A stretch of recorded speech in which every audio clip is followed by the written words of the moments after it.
Bring him in real quick, man. Big and Matt. before Matt talks, I want to address the chat and everybody out there. Matt is a fucking Colorado Buffalo alum who won the last time I checked, and he also played in the NFL for the Broncos. So I don't want to hear bullshit because he's going to defend his teams like Smitty defends his teams, and everyone defends their teams. But Matt actually has validity behind what he fucking says on this show, and he's actually been in the trenches. So I don't want to hear no bullshit because teams are going to lose that we vote for, root for, or played for, FYI.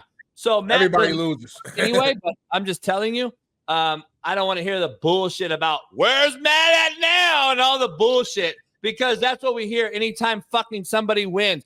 I didn't hear anybody in TCU saying, where's fucking TCU now after week 1? So I don't want to hear that bullshit out there that's listening. We got over 1,000 people in here on a Monday, Big Matt. Appreciate you joining us. Before we even get into anything, can I just talk to you about the Broncos? Have you ever seen a 70 burger dropped in the NFL ever? No. I mean, happy Monday, everybody. Monday. Look, the Buffs are one thing. We'll talk about that, obviously. But the Denver Broncos are a professional football team. Like that, they have multiple guys on their roster making millions and millions and millions of dollars. And that was – not only was it embarrassing, like as an alum of the team and a guy who covers it for altitude and I mean, all the practices and I work with a bunch of the guys and all that. And I mean, I from coaching to the players, I mean, what exactly can you say to everybody in the meeting room other than we all should be fired? Every single person on the team should be cut and every coach should be fired. I mean, it's the most embarrassing thing I've ever seen in my life from a professional football team. Not only did they quit, but they went down 2 days early. I don't think going to Miami 2 days early is probably the best idea. I don't know if they went out and partied or not, but they damn sure looked like they did. I mean, there was one play where there were 6 or 7 Broncos on the ground just laying there, falling over, like no one could tackle, no effort, no want to, no zest, no fire, nothing got broken on the sideline. No one seemed to everyone just seemed to just be in the take it mode. And let me ask you something, Matt. Could this be a take? Could this be a take by and what I mean I said this last week, actually, Coach, and I'm glad you brought that up, Jay. I said it on altitude multiple times that I think Sean Payton is self-sabotaging. Like I think that he's like, I agree. He hired yes men. Davis Webb and Shreve for first-time coaches.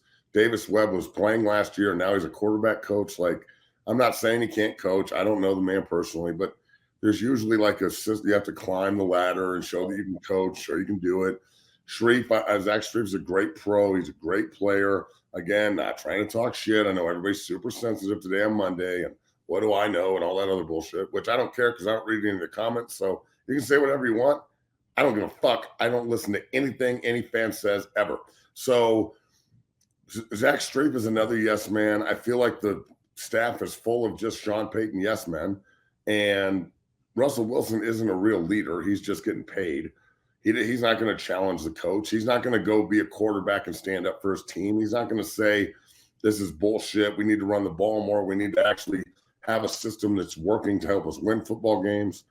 He hired Vance Joseph, and I love Vance. He's a buff, and I've known him forever, and he was one of my coaches at CU. And I'm not trying to be vindictive when I say this, but they need to fire Vance today.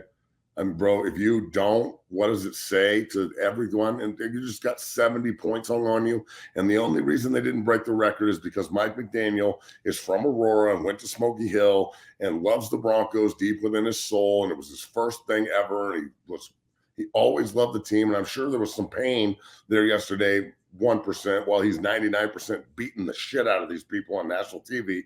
And he could have kicked a field goal at the end of the game to go up 73-20. Which would have been the most points scored in the history of the NFL. And I mean, it's really classy that he didn't. But look, man, I wish he would have. I wish he would have too, because that's history. But he didn't, and he didn't want to historically destroy the team that he loves deep down. they didn't interview him, which is another insane thing that I just can't get over. Why you wouldn't want to interview him? What he did yesterday, the offensive scheme, the creativity, the motions, and the backhand fucking shovel pass, no look.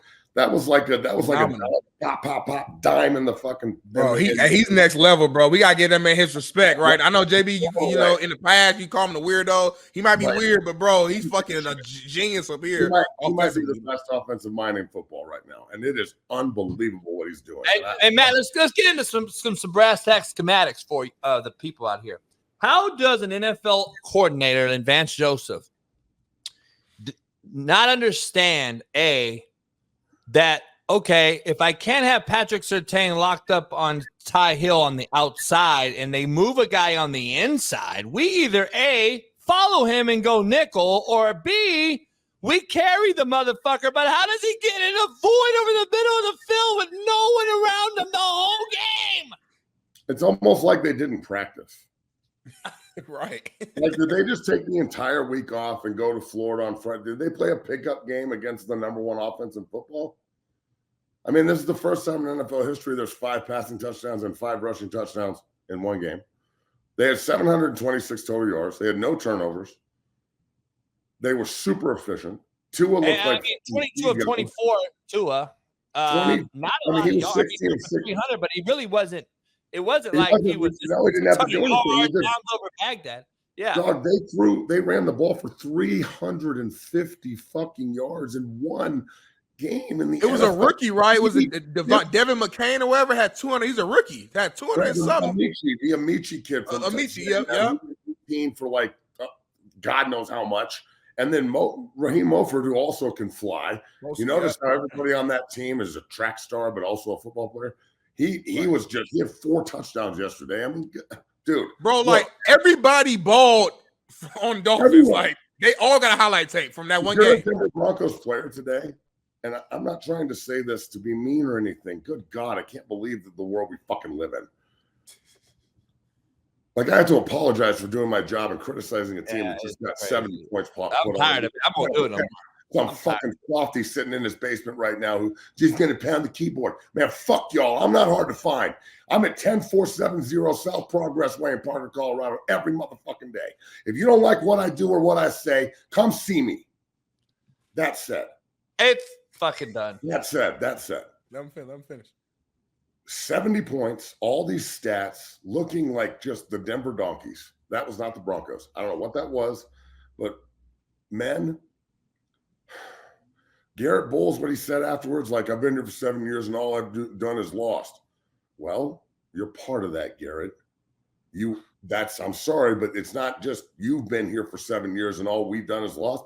Bro, you're the starting left tackle. I know you're saying we, but I know you're frustrated. But, bro, you're one of the reasons why we lose. So I'm saying this right now. Sean Payton is self-sabotaging the Broncos. He hired these people so he can blame it on them at the end of the year and cut them. Russell Wilson is not the problem right now. He actually looked pretty good yesterday, all things considered. They spent a ton of money on the offensive line. They need to cut them all and start over. Garrett Bowles cannot come back. McGlinchey's too expensive. Powers is too expensive for a rebuild. They all need to go. Cushenberry and Quinn are both going to be free agents. They need to trade everyone on the roster that has any substance. Justin Simmons, gone. The only guy you keep is Patrick Surtain. Judy, Sutton, gone. All the blocking tight ends that they brought in, that they were throwing the ball to yesterday, that couldn't catch a cold in a fucking snowstorm in the middle of Siberia in the winter. It's always winter. I mean, they couldn't catch the clap at a whorehouse, dog. So what I'm saying is, like, you cut Alberto, you don't have any receiving tight ends. Dolchich goes down. You start throwing the ball to tackles that wear 80 numbers. They can't catch. They got to go. The defense needs to be stripped to brass tacks. Randy Gregory made $1 million yesterday. $1 million. You know what his stat line was? What? No tackles, no sacks, no pressures, no TFLs, no pass deflections, no nothing. A fucking goose egg in like 60 plays. Hey, how much involvement does Elway still have? He's a consultant. He has none. But people love to blame shit on him like he's still the guy. Keep this in mind. Everybody that wants to blame John Elway, 8 times. or with the exception of 1977, every time the fucking Broncos are relevant or in the Super Bowl or the AFC title game, that man's involved. So if you want to blame it on him, that's fine. But you just sound like you just sound vindictive because he's the fucking man and you know it is. So look, before we get to the bus, which is a completely different conversation, and I really liked what you said at the beginning of this. I think we're going to agree on this. The Denver Broncos are a national embarrassment. They are 0-3. They placed the Chicago Bears next Sunday for the #1 pick. Please lose. I hope they need to lose every fucking game, and then you got to make a huge decision with Russell Wilson. Do you keep him for a year and draft Caleb Williams or Drake May or Shedeur Sanders or whoever it works out, or do you just cut his ass and draft Caleb or Drake, because I don't think Shedeur's coming out, and roll? I mean, you've got to start over and you've got to build around a guy. And then the next question after that is, do you really want Sean Payton to be the guy that runs this? Because he looks to me like he forgot how to coach offensive football and then motivate a defense. Like he might be a little bit too old school for this new generation of player that just won't buy into what he's saying, or he's gotten to the point where he's just, how players get cooked. Well, coaches mentally get cooked too. And it seems to me like this guy, bro, I'm sorry to say this, but you're the head coach when you just got 70 fucking points hung on you, and you have the audacity to go out and like criticize Hackett and all this shit, talking about in the season how they can't get plays in. Well, you can't get plays in. They can't like function on offense in the second half. Well, now they can't function on offense in the second half in Denver either, with you as the head coach. They're underachieving. You think with Hackett's team underachieved? You think this team's underachieving? Fuck yeah, super bad. Russell Wilson does look better, that's true. But is that Russell and just going to work this offseason and not wanting to be an embarrassment, or is that Sean Payton? I think it's more Russ than Sean. I think, if anything, Sean Payton might be holding Russell back because his play call, and I don't know this, but this is just a bunch of bullshit like spewed out, but it's a paragraph long. So you're Russell Wilson, you got 40 seconds. It's already to the 30 because he's sitting there reading a paragraph, and it's, wide trips, deuce left, fucking Z jacket, Y post, fucking scat right, red, pink, blah, blah, blah. And it's just, it goes on. And then Russ has to reiterate that. And then they're late to the line of scrimmage when Russell won't wear a wristband and Sean won't demand it, when he could just go play 4 and then look at the fucking wristband and go up to the line of scrimmage and operate. I don't understand why all these egos in Denver are more important than the Broncos winning, but this is played out, dog, and I'm over it. Let me ask you, we can take devil's advocate for Sean on this one. All right, so what if I were to tell you, I'm half agreeing with you on the burnt out, and then I'm like, fuck, for some weird reason in my soul, I was going to text you yesterday. They don't look bad, though. Like, he threw for 300. They had 500 offense. It was like the craziest game I've ever seen to get 70 put on you when you put that much offense up on the other side of the thing. Russell looks night and day better than he did last year. I agree. I'm like, Sean Payton, is he pulling one out of because I got a great text message yesterday from a guy that was a GM in the NFL who's a Compton alum who coached me. He was like, JB, Pete Carroll did the exact fucking same thing. Sean Payton and Pete Carroll are kind of from the same boat. They will eliminate this entire roster if they have to. And this could be a way that he's doing it because he knows he's not getting fired. He ain't getting fired after this year or next. He's in for the long haul. I'm sure he told this new owner from Walmart when he took the job, listen, this is a fucked up roster that we have to rebuild. And that is why he said that about Hackett. And he's just going to take it on the chin too and say, fuck it. I did say it. But this is why we're shitty. Why did they go out and spend all this money then in the offseason if they're trying to rebuild? Yeah, I don't know. Don't make sense. I mean, unless they're doing it trade assets, I don't know. Well, fuck, man. I mean, what, you're going to sign them and trade them the first year? I mean, why McGlinchey? Why Powers? Why Russell Wilson's fucking massive goddamn? Maybe they keep those guys. Gregory getting paid out of the ass, extending Justin Simmons, like. And Cortland Sutton makes a ton of money. Terrible. I mean, just terrible. 14. Jesus, man. Come on. Like Jerry Jeudy, we can't extend him. No fucking way. Just please go to a different team. I'm not saying you're bad. Again, sorry for criticizing your favorite fucking team on Madden. All you pussies in the chat. Sutton ain't been no. Sorry for criticizing. What do I know? I only played the game for 20 fucking years on both sides of the ball. And yeah, I wasn't any good. I was a fucking scrub that got hurt. And that's fine. You can fucking say whatever you want. But I got my 7 years in the NFL. Trust me, bro. Yes, that's a 1 minute. Fucking full vest. You beat the odds, bro. 7 years in the league? Nah, you being too humble. Fuck that. 7 years in the league?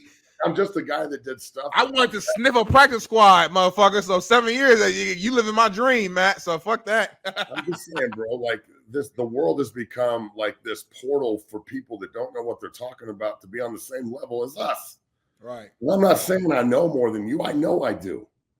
And I'm not trying to walk into your dentist's office and tell you how to do a crown.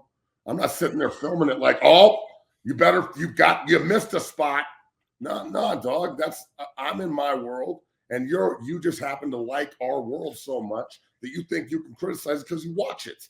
Just because I'm not red played, that don't mean shit. JP Matt say, I'm not walking to your dentist's office and tell you I do a crown. Well, I say it all the time. I don't walk into fucking Altitude Sports and tell the producer, hey, man, I don't like how you're producing the show. Fucking do this. I have no idea what you do. I don't know how to do your job, bro. I appreciate it. I tell people all the time.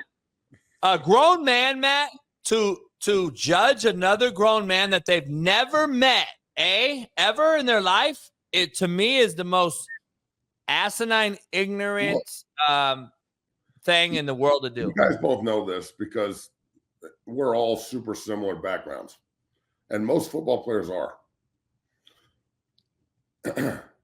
There's a ton of people in Colorado that don't like what I do, and that's fine. The kids who come in and bust their ass, they all go play college football for free. Their parents don't have to pay for college. It's an investment. If you don't know that, after I say it to you 50 times in the consult and you still want to cry and bitch and whine and point the finger at me, that's fine. Everybody that has a problem with me, they probably have a kid that quit or their grandma hates me because I yelled at little Timmy. Oh, it's crazy. The people that hate me is because the guys I cut. Yeah. Well, like, come on. That's I'm sorry that your kid can't fucking hack it. It's not my fault. Number two, everybody that's in the chat, everybody that has a problem, everybody that doesn't like me, you ain't going to say it to me ever. None of the people in Colorado that have a problem with me ever say anything to my face. And they never have, and they never will. No, they ask you for your autograph, and then they're on Twitter right after saying, I love what you do, blah, blah, blah. Yeah. Like, we played a game Saturday night, and apparently one of the coaches has a problem with me.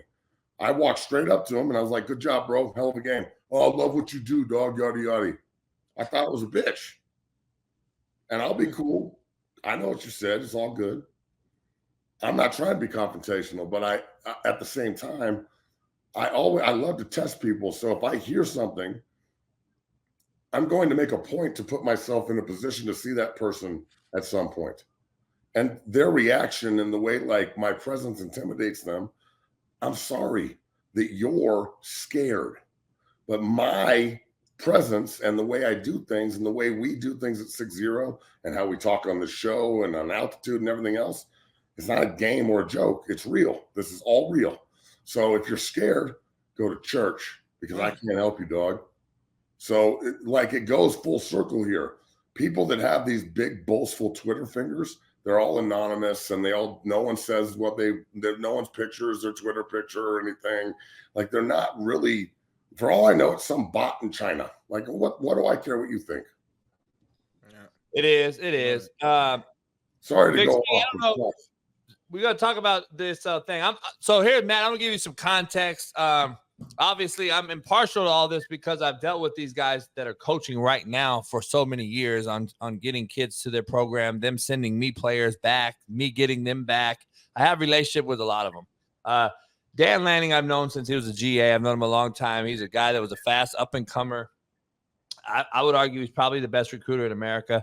A lot of folks don't know that because of a corny white dude that people think that is just a guy. Well, nah, he actually got Jermaine Johnson from me to go to Georgia. He knew what buttons to push to get certain guys. That tells a guy like myself, who is a recruiter, that this guy either has it or doesn't have it.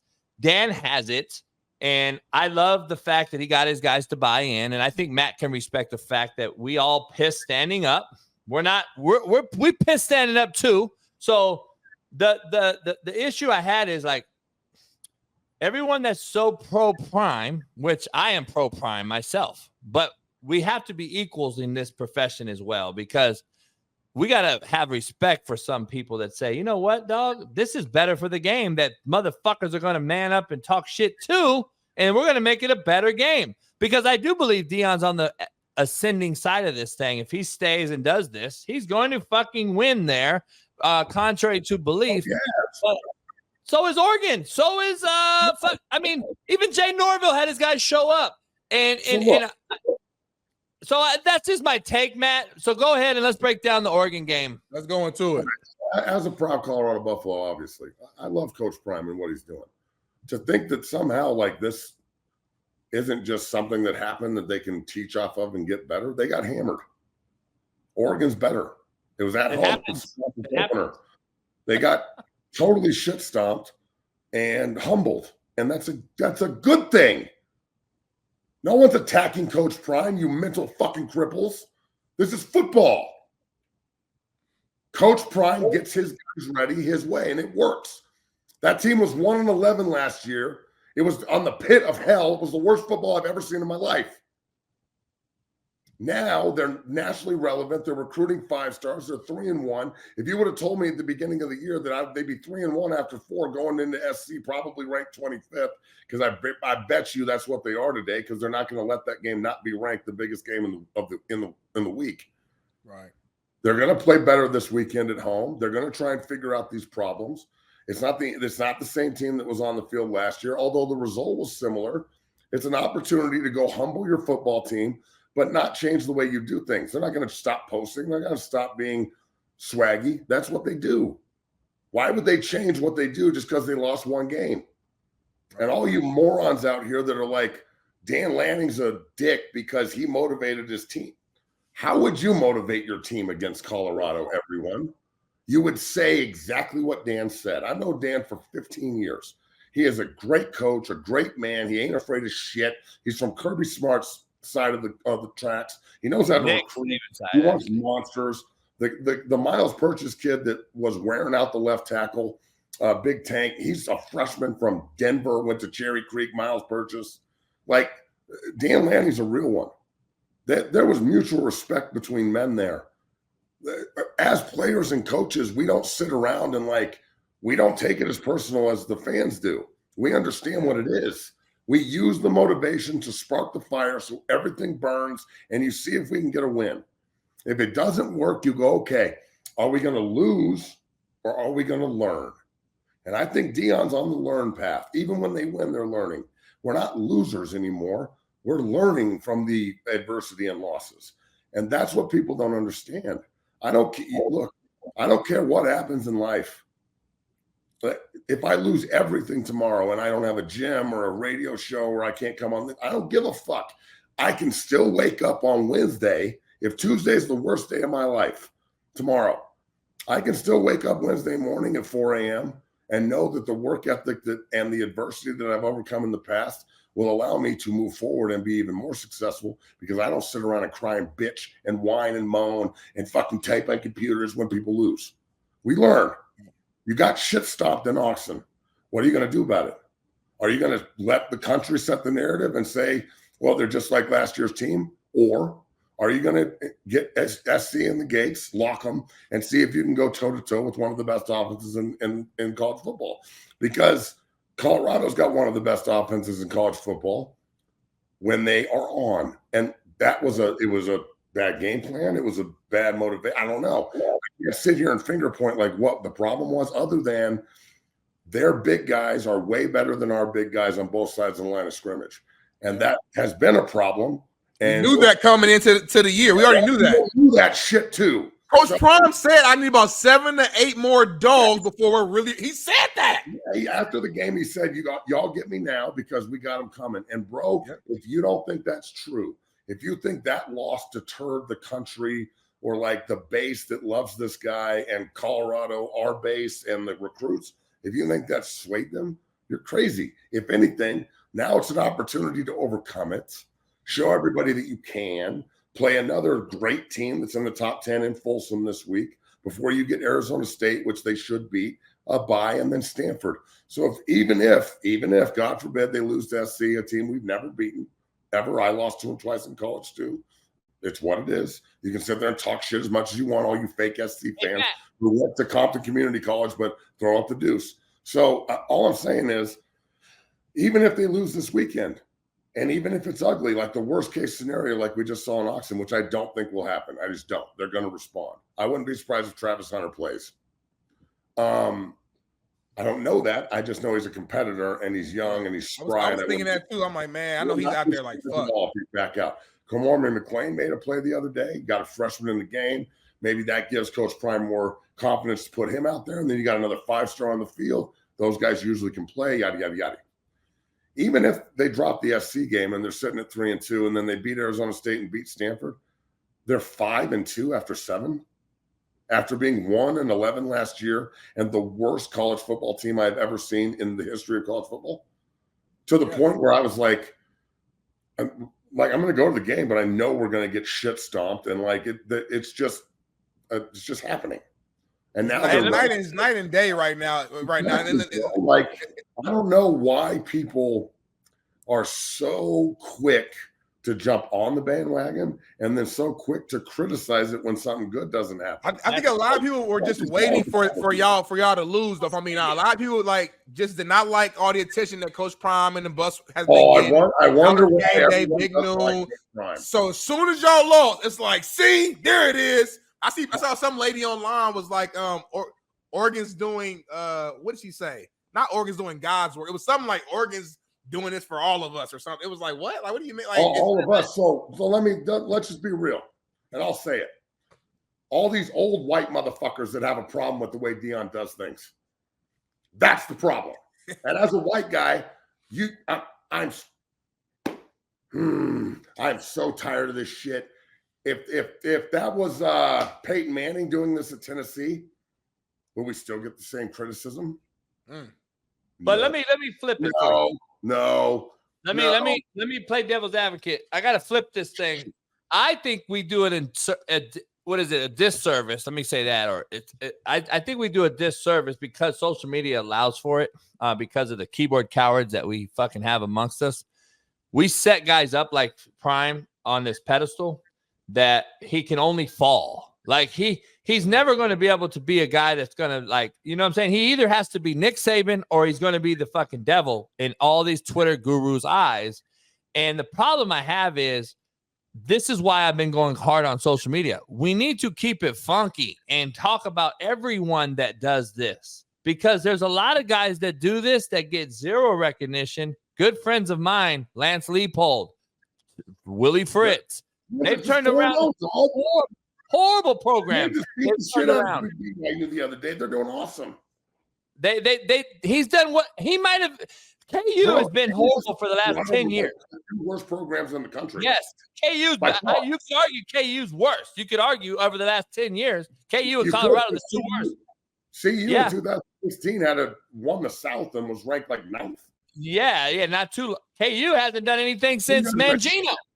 Yeah, KU hasn't done shit since Mangino. I haven't heard anything about Lance Leopold on ESPN. I haven't heard shit about fucking Willie Fritz. I haven't heard shit about the guy at Duke. See, that's what I'm saying. I want to know. I want to just keep it real and always keep it the same. That's why you won't have this. You won't have this fucking fall on your face flat when you lose one goddamn game after not winning one last year at Colorado. Like, it's just, we're setting people up for failure. And to my point, going back to the Ryan Day argument that you missed, Matt, here's my take on this. To your point, Dan Lanning speaks to his players that they allowed recording in there, because Dan usually don't allow recording. They allowed the recording in. That was my point to Big Smitty earlier. That is not a personal attack on Prime. It was an attack to get his guys ready to play the Buffaloes, and that's what it was. I would never had any issue with Ryan Day doing the exact same thing, except for keep Lou Holtzmouth out. That's all. I would have just kept his name out. I didn't hear Lanning say, fuck Prime and Dion and blah, blah, blah, blah, blah. He said, nah, They do clicks. We're out here for the grass. That's a little shot talking shit is all it is to me. Prime didn't have a problem. You know why? Because Prime hugged him afterwards. It was like, man, fuck it. Y'all got us. You outclassed us today. That's what I've told coaches before that I've talked shit to straight up. Hey, dog, you outclassed us today, homie. Good shit. I'm not going to sit here and talk shit. I'm like, dog, it is what it is. But I'm coming, though. I'm coming for sure. So that's my only issue. That was my only issue. I didn't have any problem. If I'm in the locker room for Oregon, I love every fucking word he said. I'm pumped up. I'm hyped. I'm excited. He did exactly what he was supposed to do and say. My only little, from being on the outside looking in, not being a player anymore, my only little thing was, and again, this isn't for Coach Lanning to care about, but just looking at it from a neutral standpoint, Coach Prime took a team that was literally, we talked about 1-11 last year. Y'all, you're Oregon. This has been an established program for years, for decades. Over the last, 10 plus years, Oregon has been a top tier team. It's easy to talk shit right now when you have an established program that has all the fucking uniforms and cleats and all these top tier players compared to a Colorado team that, again, has been really bad for a long time. I agree with you. I'm saying it's almost like the bully, talking shit to the little guys, I hear you at all. You know why? But it's like that's my only. But that's outside looking in. That's not me in the locker. If I'm in the locker room, I love it. I'm just saying, outside looking in is like, well, of course, you beat up a Colorado team that's in year one of a rebuild. You're supposed to do that. Let me say something real quick. I know we get crossover. The chat, just please understand, none of us are disrespecting each other. The microphones don't interact that way. Shut the fuck up. Yeah. Do these people really? They're doing this again? They think we're mad at each other? Here's the thing. All of you. No, Matt, they think you and I cut each other off, and they think Smitty gets cut off, and I'm like, it's a my thing, man. So here's the thing, Big Smitty. The reason I don't agree with you. I'm out. Too. I'm so sorry that I just cut you off. I apologize from the bottom of my fucking black, cold, dead heart. It's okay, Matt. I'm so sorry. God forbid I ever interject or interrupt you again. Sir, I am so sorry to disrespect you. It is muted, Smitty. Totally. I'm muted, Smitty. And muted, Matt. Bro, I know we're going to talk over each other again, but that's my fault, and I'm a complete asshole. What a piece of shit. I know. I'm the devil. You are the devil. Here's my point, Matt. Here's my point. He's like, no, that part's for real. Hey, now, both of you shut the fuck up and listen. Here's what I gotta say. Dan Lanning is year 2, Smitty. I don't agree with your take on this. Is a program that was actually kind of mid at the end of Cristobal's run as he left for Miami. He still has to come in and reculture a place. It's not like it's Colorado. Of course, it's not Colorado or any of these shitholes that were bad forever because of culture and head coach. Time the fuck out. You better take that. I know it's just a slip of the tongue, but you better take that back real quick. What'd I say? You don't call my fucking place a shithole, dog. He said, he said he wasn't like Colorado. He said it so smooth, though, man. He said it so easy and smooth. You call CU a shithole again, I'm climbing through this motherfucking camera. You understand? Mother, don't do that again, Matt. We're good. All right. Love you. So, hold on. All right, switch the camera, JB. Switch the camera to the other angle real quick. What? So, Dan Lanning didn't take over a shithole, is what I was saying. It's Oregon. It is Oregon. It's fucking Phil Knight and Nike. I get it. But you still have to reestablish a culture, bro. They weren't fucking winning natties either last time I checked. So it wasn't like, you can't compare that. Prime has already turned over a place in a year. Like I said, Rome can be built in a year nowadays with the NIL and the portal. Oregon has to I would argue, I'm not going to argue it's a harder job, but I could argue that it is the same tall task on getting guys to come in and buy into a place that has struggled to win. They've been to one natty, lost to Auburn, but they still haven't got over the hump. You still got to get guys to buy in and get over the hump. I don't care where you're at. So Dan Lanning has a tall task ahead of him too. It ain't no fucking given. It ain't a given for Dan Lanning in Oregon. Well, and it ain't a given anywhere. Look, I think that the Pac-12 might be the best conference in football, top to bottom. I think Washington could. There ain't no thinking might. It is. Yeah, they're good. Washington might be a national title contender. SC's offense is unbelievable. Utah's defense is fucking unreal. UCLA is a really good team. Oregon State's a really good team. Washington State just beat Oregon State's ass. Washington State and Oregon State can't even get into a conference. Washington State might be the sleeper in the conference to just run through everyone. The last going to be a war. So look, CU, they might lose 4 conference games, dog. They might finish 7-4, and that's like the fucking best turnaround I could ever imagine. So like, look, Dan Lanning at Oregon, when he came in, he didn't just adopt a super program. They had multiple coaches that have failed. The Heflick was a disaster. He couldn't recruit. Didn't they have Willie Taggart for 1 year? Yeah. Willie Taggart for a year. Yeah. That was a disaster. And then they hired Cristobal. And Cristobal did a good job of rebuilding them to a point. But then he left and took all of his guys and the staff to Miami, where he's from. That's his shit, obviously. They hired Dan Lanning, and Dan came in. And I remember talking to him about this because, he's one of my great friends, and he's an unbelievable coach. And we're always – Ferguson's from Denver. Miles is from Denver. They got a bunch of Colorado kids on that roster, and they recruit the shit out of the gym. They're always in there looking for players.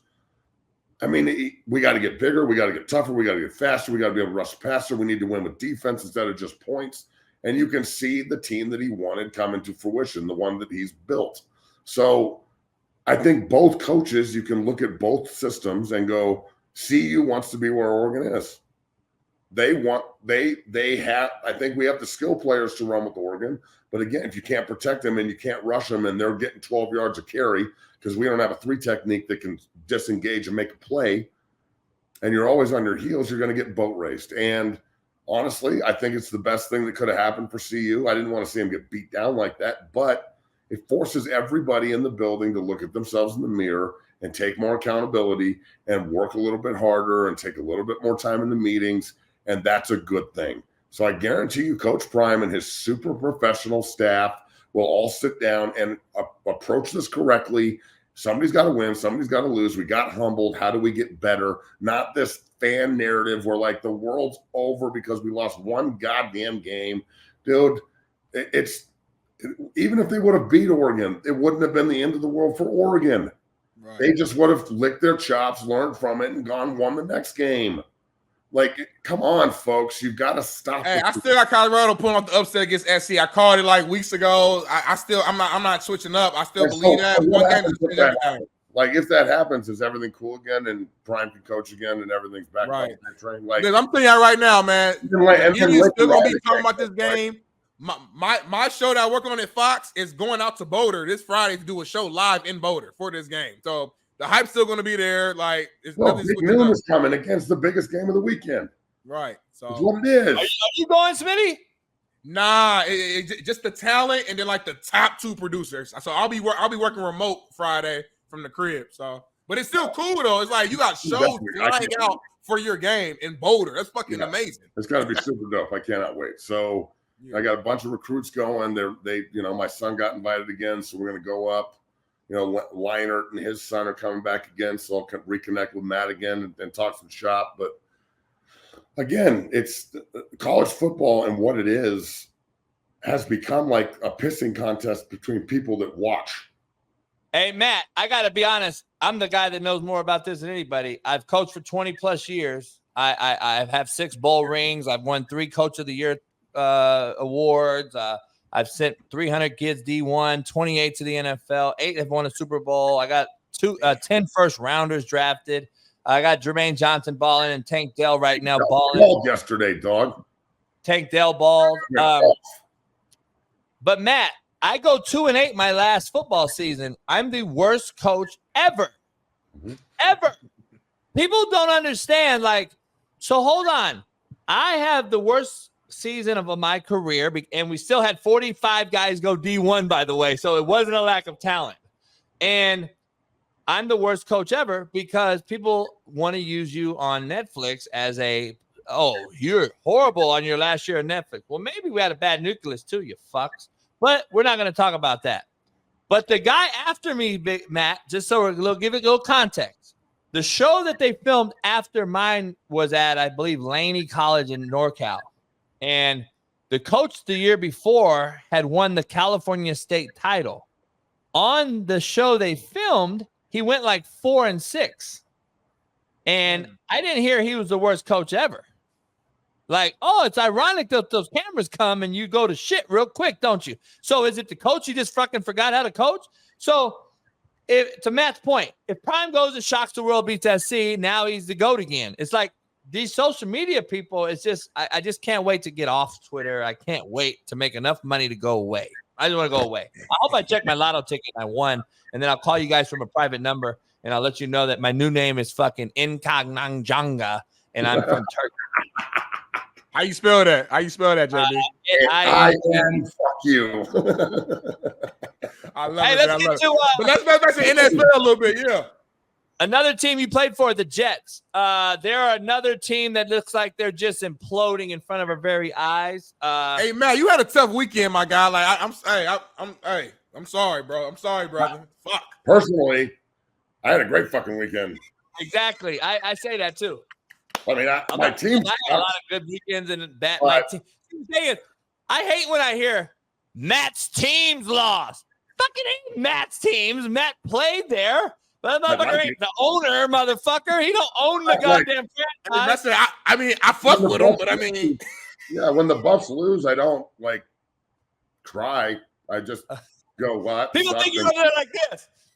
Oh, my God. Hey, so. Bro, if that was the case, the Buffs got destroyed. The Broncos got 70 put on them. The Jets lost Aaron Rodgers. They got the Manhattan MILF Hunter back there who can't read a fucking children's book, let alone a defense. That guy fucking couldn't hit sand if he fell off a camel. He couldn't fucking. Oh my God, he's so bad at quarterback. It's red fish, blue fish, green fish, orange fish. And like at this point, bro, I wish that they would just put a fucking running back at quarterback and run Wildcat the whole time and just try and get 4 yards of carry. The offensive line looks like. I mean, I hate to say this, but what's up, guys? Like, are we gonna play football today? Maybe. Just saying. What should the Jets do though? Like, should they go get a quarterback at this point? No, the Jets need to go find Joe Namath, and they need to sit him down and say, Joe, when you sold your soul to the fucking devil to win Super Bowl III, could you call him back and see if he'll take a return? Like, can we give your soul back so we can try and win a game and have a good season?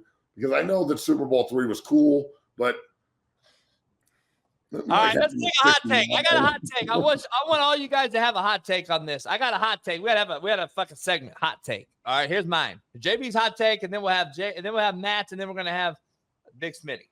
Here's mine. I think it's really feasible too, and I want to get Matt's take on this one. The Vikings are 0-3.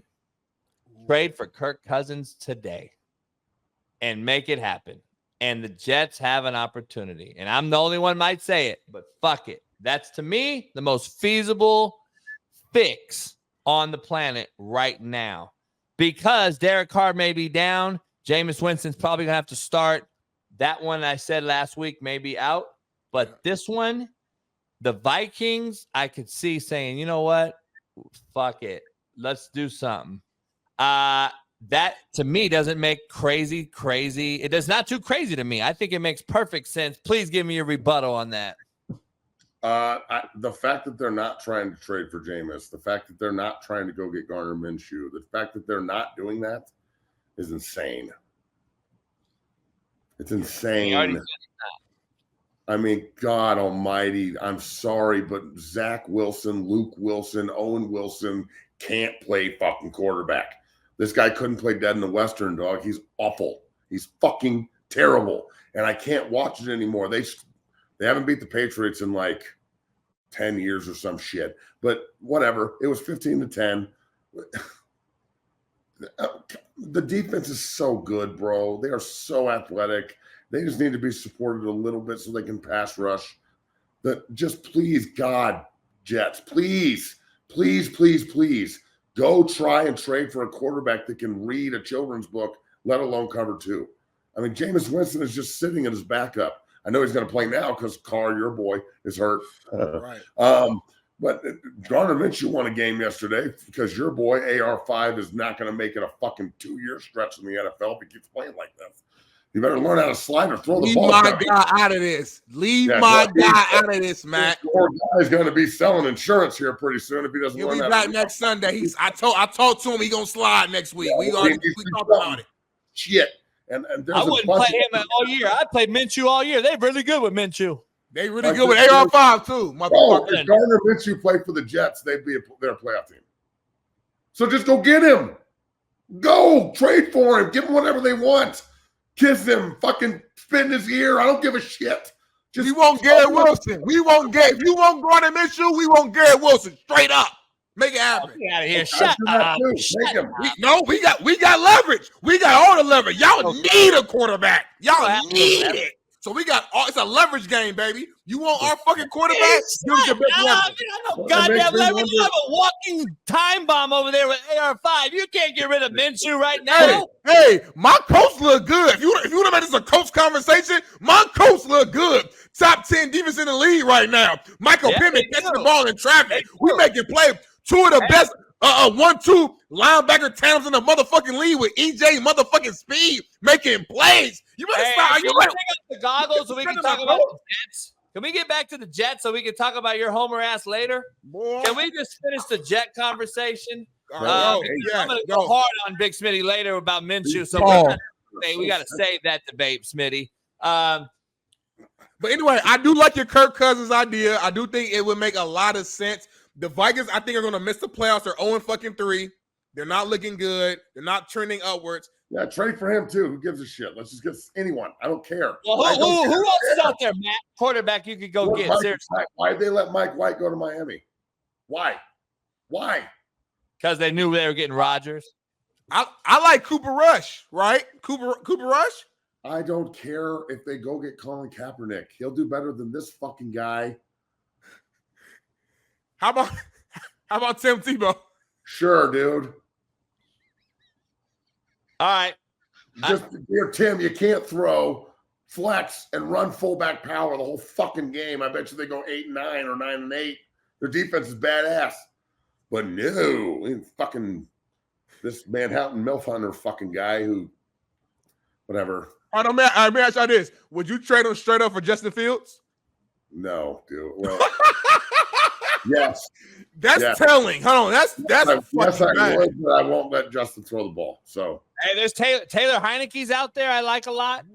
And he's actually a hell of a player. That kid's got fucking work, dude. Where's he at? Is he still Washington? No, he's a backup somewhere else. I think he's Tennessee or not Tennessee. I don't know. I don't know where he is. Matt, I want to go through quarterback thing before you get out of here.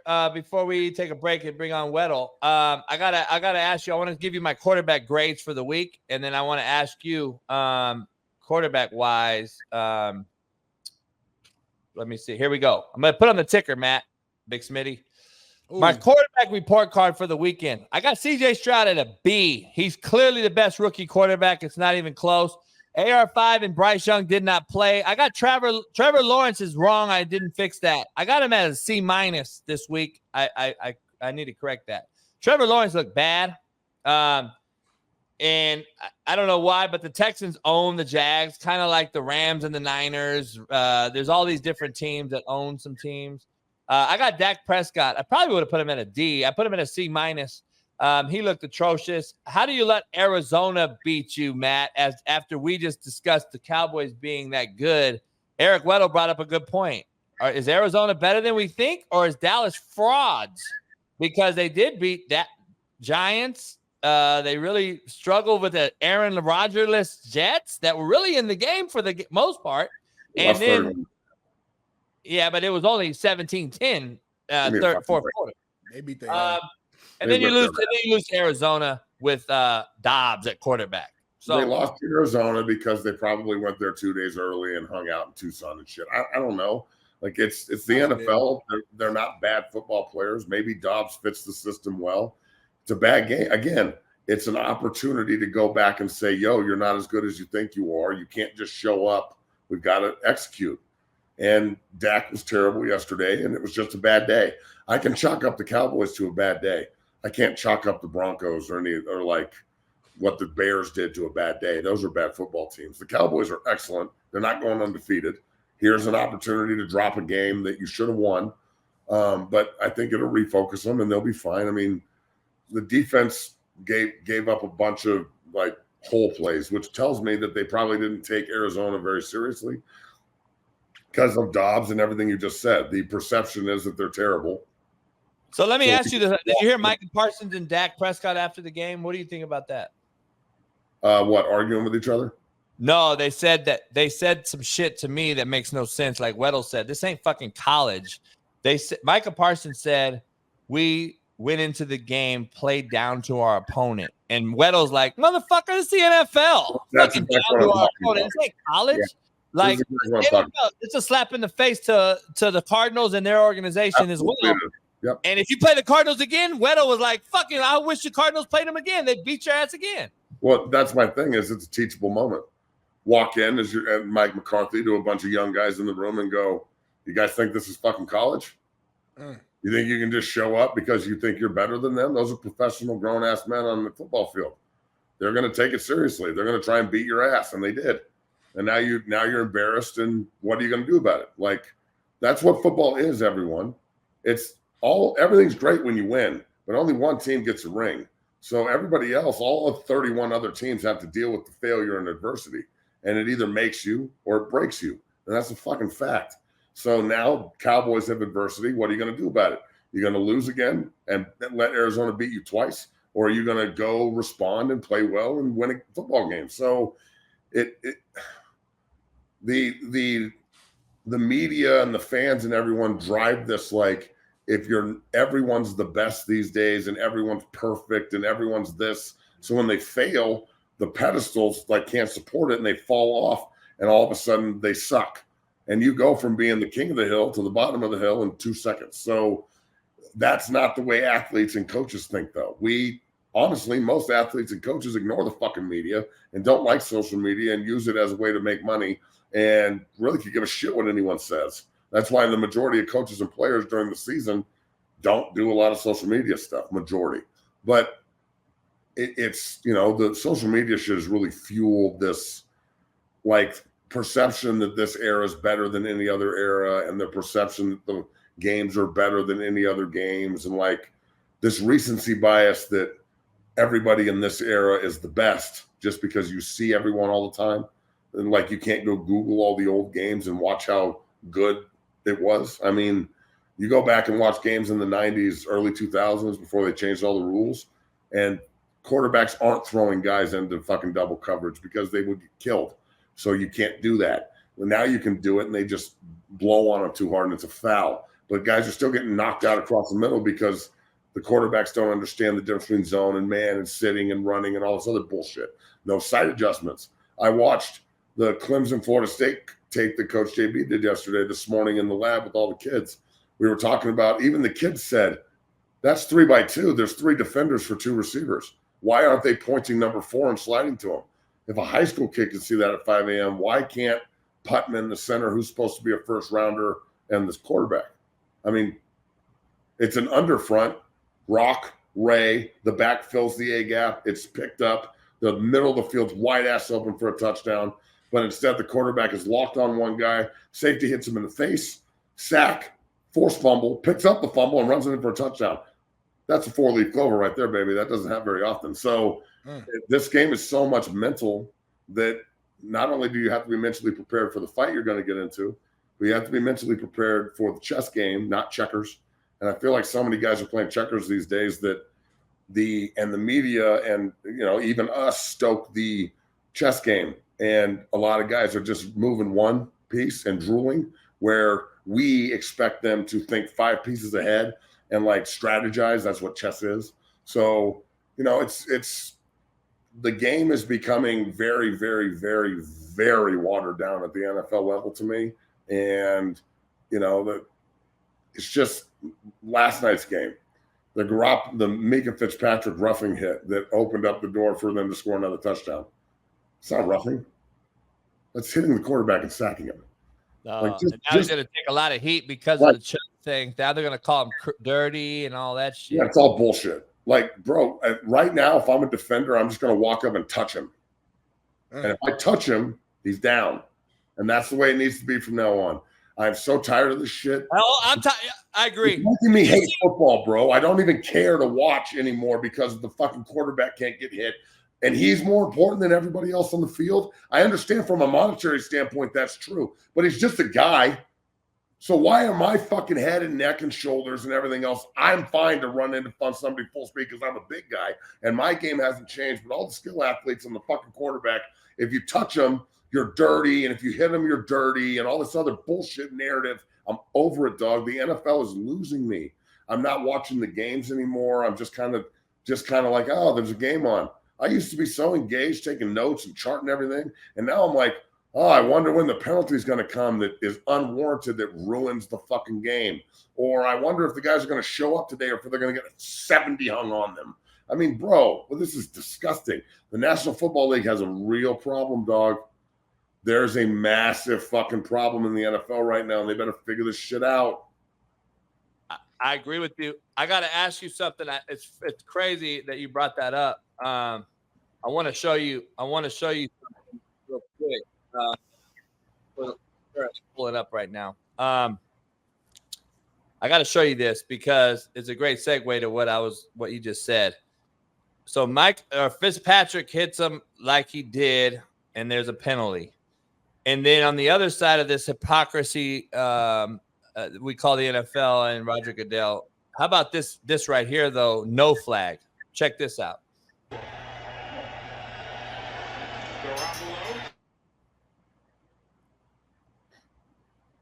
So I'm not going to play it too long because of the copyright, but so he gets taken down low, gets hit high, which is supposedly the cardinal sin of hitting a quarterback. Jimmy G almost fucking ended his career or season right there, and there's no call. But Micah's free runner in B gap, nobody's around, and his back's turned, and he's supposed to what? Just push him with two hands? I'm confused on the rule. I'm confused on why people don't understand. This is why we have so many injuries, because we're slowing down the mind to play a violent sport. You cannot do it. I'm telling you, when you start playing half speed, when you play half speed because you're thinking you are not only a target, but you're probably the reason somebody's going to get hurt. Right. Matt, what did we grow up on from all our coaches? What was the number one thing we were told to do? Go full speed. Full speed. Why? Because if you go half speed, what happens? If you go half speed, you're going to get hurt. Every time I've gotten hurt, it's either because someone else is going half speed, or it's like I'm standing around a pile when I shouldn't be, and I get rolled into, or that Jarvis Moss just stops in the middle of a play and I just step on his foot running left and break my leg. Or you like every fucking time somebody goes half speed, people get hurt. So when you're pass rushing or you're pass setting, like 72 for the Raiders last night was absolutely going half speed. He was so freaked out by TJ Watt, he couldn't even get out of his stance. It's not TJ Watt's fault that this kid is terrible and scared. So, like, everybody that wants to, like, slow the game down, let him catch the ball and then tackle him. So I got to think about, like, while I'm running full speed to go destroy this guy on 3rd and 8, and he's at 7 yards, I got to think about how I tackle him. Yeah. No, it just doesn't make sense, man. And even the refs don't understand fully. I feel like each game is different. Everybody like, oh, well, you can't do this. Look at the aiming point. He's got to get down. Like, it's easy to say.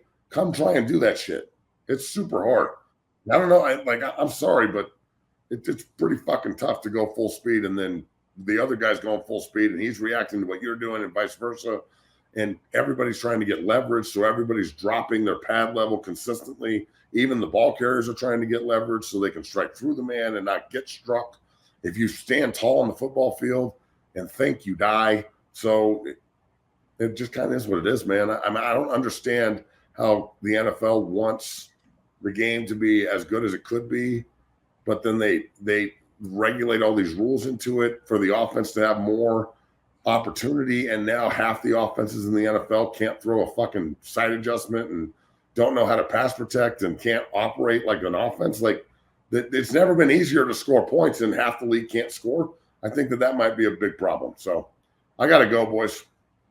Hey, Matt, much love to you. Last thing before you leave, what do you think about this? Hey, how you doing? This is what I think.